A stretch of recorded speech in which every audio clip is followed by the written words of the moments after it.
আমি নীল নীল অধিকারী লোকু YouTube page থেকে চলে এলাম আজকে আবার আপনাদের জন্য আরেকটি নতুন ভিডিও নিয়ে। বন্ধুরা ভাবছিলাম প্রথমে ভিডিও আনবো না, তারপরে যাই হোক আনলাম, কারণ কালকে যেহেতু তিনটে গুরুত্বপূর্ণ খেলা ছিল। হ্যাঁ বন্ধুরা, মানে কালকে খেলা তো হিসাবে অনেকগুলোই ছিল, কিন্তু আমার হিসাবে তিনটে গুরুত্বপূর্ণ খেলা ছিল। প্রথমত যে ভিডিওটা মূলত যেই কারণে আনা সেটা হচ্ছে আইপিএল। হ্যাঁ বন্ধুরা, আইপিএল এ কালকে সিএসকে ভার্সেস গুজরাট টাইটানের ম্যাচ অনুষ্ঠিত ছিল, যেটাই সিএসকে মানে পুরো খেলাটা একা ডমিনেট করে জিতেছে। এটা গেল প্রথম, সেই বিষয়ে আসবো। দ্বিতীয়ত হচ্ছে ভারত বনাম আফগানিস্তান বন্ধুরা, যেটা নিয়ে আমার সবচেয়ে বেশি রাগ বন্ধুরা, যেটা নিয়ে মানে ওই জন্য ভিডিওটা আনছিলাম না। দ্বিতীয় টপিক হচ্ছে ভারত বনাম আফগানিস্তান, এবং তৃতীয় পয়েন্ট যদি বলি সেটা হচ্ছে ব্রাজিল ভার্সেস স্পেন। তো মূলত এই তিনটে খেলা নিয়ে বন্ধুরা আজকের ভিডিওটা আনা, আপনারা সঙ্গে থাকবেন এবং পাশে থাকবেন। প্রথমত বন্ধুরা, আপনারা জানেন যে গতকাল আইপিএলে চেন্নাই ভার্সেস হায়দ্রাবাদের, এই চেন্নাই ভার্সেস, মাফ করবেন বন্ধুরা, হায়দ্রাবাদ বারবার চলে আসছে। হায়দ্রাবাদের সাথে তো ইসেদের খেলা, মুম্বাই সিটির খেলা আইএসএল এ। চেন্নাই ভার্সেস গুজরাট টাইটানের ম্যাচটায় প্রথমে আসি বন্ধুরা। সেই খেলাটায় চেন্নাই প্রথমে ব্যাটিং করে রান করেছে 206 রান 6 উইকেটের বিনিময়ে, যার মধ্যে হাইয়েস্ট স্কোর আমি যদি বলি ঋতুরাজ গায়কোয়াড মানে করেছেন 46 করেছে গায়কোয়াড, এবং মানে গায়কোয়াডের সাথে আমাদের রচিন রবীন্দ্র বন্ধুরা, রবীন্দ্র করেছে 46 রান। গায়কোয়াড এবং রবীন্দ্র দুজনেই একটা দুর্দান্ত পার্টনারশিপ এবং দুর্দান্ত স্টার্ট করে, যেরকম খেলা শুরুতেই তারা হিসাব করে দেয় যে খেলাটা 200 রানের কাছাকাছি ম্যাচ যাবে। হ্যাঁ বন্ধুরা, প্রথম 3 ওভারে রান রেট তারা ভালোই রেখেছিল, প্রায় 10-এর উপর কাছাকাছি রান রেট, এবং যার মধ্যে বেশি ডমিনেট ছিল রচিন রবীন্দ্রর। হ্যাঁ বন্ধুরা, একটা স্বপ্নের মতন আইপিএল এর শুরু করলো আমাদের রচিন রবীন্দ্র, মানে ইন্ডিয়ান ভারতীয় বংশোদ্ভূত প্লেয়ার রচিন রবীন্দ্র করেছে 26 বলে 46 রান। হ্যাঁ বন্ধুরা, রচিন রবীন্দ্র করেছে 26 বলে 46 রান, এবং ঋতুরাজ গায়কোয়াড়ও করেছে 46 রান 36 বলে। প্রথম উইকেটটা পড়ে রবীন্দ্রই, যেটা 60 রানে 62 রানে প্রথম উইকেট পড়ে। 62 রানে প্রথম আউট হয় রচিন রবীন্দ্র, যিনি 46 রানে আউট হয় রাশিদ খানের বলে, এবং ক্যাচ নেন হচ্ছে ঋদ্ধিমান সাহা। তারপরে আউট হয় ঋতুরাজ গায়কোয়াড়, 36 বলে করে 46 রান। সে স্পেন্সার জনসন বলে এক নতুন বোলার এসছে গুজরাট টাইটানে, তো তার বলে ঋতুরাজ গায়কোয়াড় আউট হয়, এবং গায়কোয়াড় মোটামুটি ভালোই খেলছিল, সেও সাহারাতে ক্যাচ দিয়ে দেয়। এবং এর পরবর্তীতে খেলাটার হাল অজিঙ্ক্য রাহানে এলো। অজিঙ্ক্য রাহানে কালকেও ফ্লপ যায় বন্ধুরা, অজিঙ্ক্য রাহানে তেমন কিছু ভালো করতে পারেনি।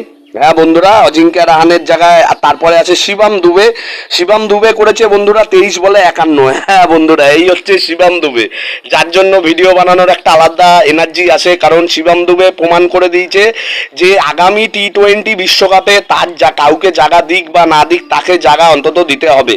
শিবম দুবে লাস্ট মানে ফর্মও সেই ফর্মে আছে, এবং সে সেরকমভাবেই খেলছে বন্ধুরা। কালকেও আক্রমণাত্মক ব্যাটিং 23 বলে করেছে 51 রান, এবং পরবর্তীতে বিজয় শঙ্করের হাতে ক্যাচ আউট হয় রাশিদ খানের বলে। এবং সামির রিজভি বলে একটা নতুন প্লেয়ার এসছে, সেই প্লেয়ারটাও বন্ধুরা ভালো নক দেয়, মানে আন্ডার 19-এর প্লেয়ার। সিএসকে ধোনির টিমে থাকলে যে কোনো কারোর কেরিয়ার বলে না তৈরি হয়ে যায়, সেরকম কপাল হচ্ছে সামির রিজভি। 6 বলে করে 14 রান, এবং মোহিত শর্মার বলে আউট হয়। এবং যদি আমি গুজরাটের বোলারদের হিসাবটা বলি, তাহলে সাই কিশোর সবচেয়ে ভালো বল করেছে আমার হিসাবে, 3 ওভারে 28 রান দিয়ে 1টি উইকেট। এরপরে স্পেন্সার জনসন 4 ওভারে 35 রান দিয়ে 1টি উইকেট। রশিদ খান 4 ওভারে 50 রান। হ্যাঁ বন্ধুরা, রশিদ খান রানটা একটু বেশি দিয়ে দিয়েছে, কিন্তু উইকেট নিয়েছে 2টো উইকেট, কিন্তু যেহেতু 49 রান দিয়েছে, 50 হয়নি, মাফ করবেন বন্ধুরা, 49 রান দিয়েছে, তার জন্য একটুখানি হলেও মানে দল চাপে পড়েছে। এবং উমেশ যাদব তো একদম জঘন্য, 2 ওভারে 27 রান। মানে স্বামী থাকলে স্বামীর যে জায়গাটা উমেশ যাদব আগের দিন ফিল আপ করলেও, স্বামী গুজরাট টাইটানের স্বামীর যে বিকল্প নেই, এটা গতকালকে শুভমান গিল হারে হয়তো টের পেয়েছে। এবং আজমাতুল্লাহ ওমার যাই বলে যে আফগানিস্তানের অলরাউন্ডার আছে যাকে নিয়ে গুজরাটের অনেক বেশি আশা, সে কালকে টোটালটাই ফ্লপ যায়, ব্যাটিংয়েও ফ্লপ যায় এবং বলিংয়ে 3 ওভারে 30 রান, কোনো উইকেট পায়নি। এবং মোহিত শর্মা 4 ওভারে 36 রান, 1 উইকেট। হ্যাঁ বন্ধুরা, এই মোহিত শর্মা কিন্তু কালকেও যথেষ্ট ডিসিপ্লিন বোলিং করেছে, প্রথম ম্যাচেও ভালো বোলিং করেছিল, কালকেও ভালো বোলিং করেছে, একটা উইকেট পেয়েছে, হয়তো রানটা একটু বেশি দিয়ে দিয়েছে, কিন্তু মোহিত শর্মার কাজ করেছে।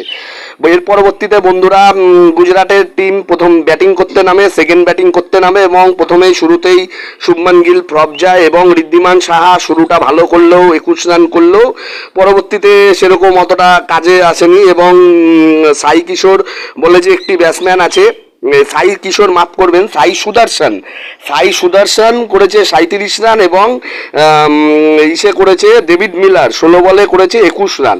এবং মানে গুজরাট কোনোভাবেই কালকে ডমিনেট করতে পারেনি বন্ধুরা। এবং দীপক চাহার চেন্নাই টোটালটাই ডমিনেট, ব্যাটিং হোক কি বোলিং হোক কি ফিল্ডিং হোক। দীপক চাহার কালকেও আগুন, 4 ওভারে 28 রান, 2 উইকেট। মুস্তাফিজ কালকেও আগুন, মুস্তাফিজকে কিভাবে ব্যবহার করতে হয় বন্ধুরা এটা আরেকবার আমাদের দেখিয়ে দিচ্ছেন মহেন্দ্র সিংহ ধোনি। 4 ওভারে 30 রান, 2 উইকেট।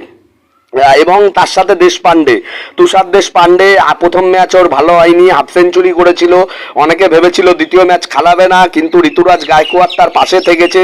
MS ধোনির মতন কিপার বা MS ধোনির মতন প্লেয়ার সাথে আছে এবং যেরকম হওয়ার সেরকমই কালকে দুর্দান্ত বোলিং, সাথে হাই ইকোনমি। 4 ওভারে 21 রান দিয়েছে মাত্র, তার সাথে 2 উইকেট।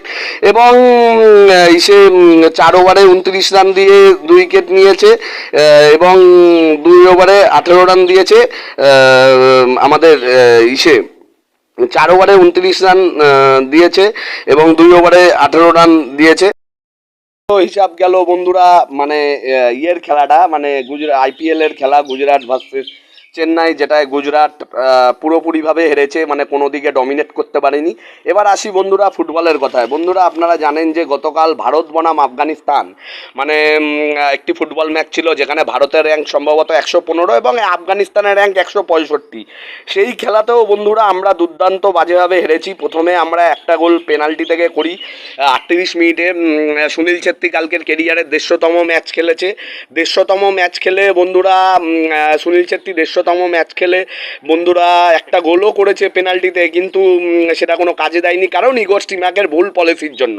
হ্যাঁ বন্ধুরা, যেখানে কোনো কারণই হয় না ইসেকে খেলানোর, গুরপ্রীতকে খেলানোর, যেখানে বিশাল কাইত এত সুন্দর ডমিনেট করে গেছে। হতে পারে যে আমাদের পড়শি ক্লাবের সে প্লেয়ার, কিন্তু যখন ভারতের জার্সি পরে তখন কিন্তু আমরা সবাই সমান, সবাই দেশের জন্য। সেখানে কালকেও বিশাল গাইতকে খেলায়নি এবং দুটো বাজে বাজে গোল খেয়েছে ভারত আফগানিস্তানের মতন ছোট টিমের কাছে।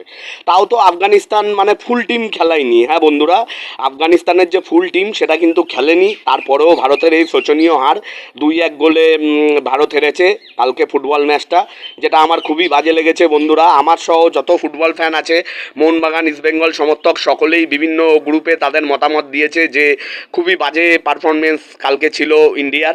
এবং তার পরবর্তীতে যদি বলি বন্ধুরা, রাত্রেবেলা একটা দুর্দান্ত খেলা হয়েছে স্পেন ভার্সেস ব্রাজিল, যেই খেলাটা সম্ভবত 3-3 হয়েছে, ড্র হয়েছে, যেটা একটা মানে দুর্দান্ত ম্যাচ। প্রথমে ব্রাজিল ভালো ডমিনেট করেছে, তারপরে ডমিনেট করে গোল করেছে, তারপরে স্পেন দুটো পেনাল্টি পেয়ে খেলা ড্র করেছে। তো এই হচ্ছে বন্ধুরা কালকের খেলার হিসাব। এবং আজকের খেলা হচ্ছে বন্ধুরা Sunrisers Hyderabad versus Mumbai Indians. আজকের খেলার দিকেও বন্ধুরা নজর থাকবে, কারণ হায়দ্রাবাদের প্রথম খেলা কলকাতার সাথে ভালো লড়াই করে হেরেছে।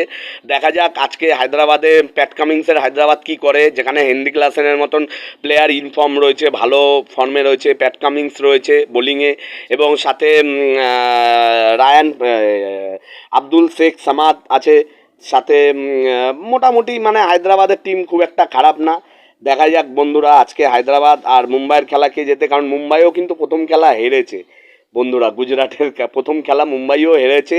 তো আজকে দুটো হারা টিমের খেলা হবে, যে জিতবে সে পয়েন্ট টেবিলে অনেকটা এগিয়ে থাকবে। দেখা যাক, আগের দিন রোহিত শর্মা এবং হার্দিক পান্ডিয়ার একটা হিসাব এসছিল, দেখা যাক আজকে তাদের মধ্যে কেমিস্ট্রিটা কেমন থাকে।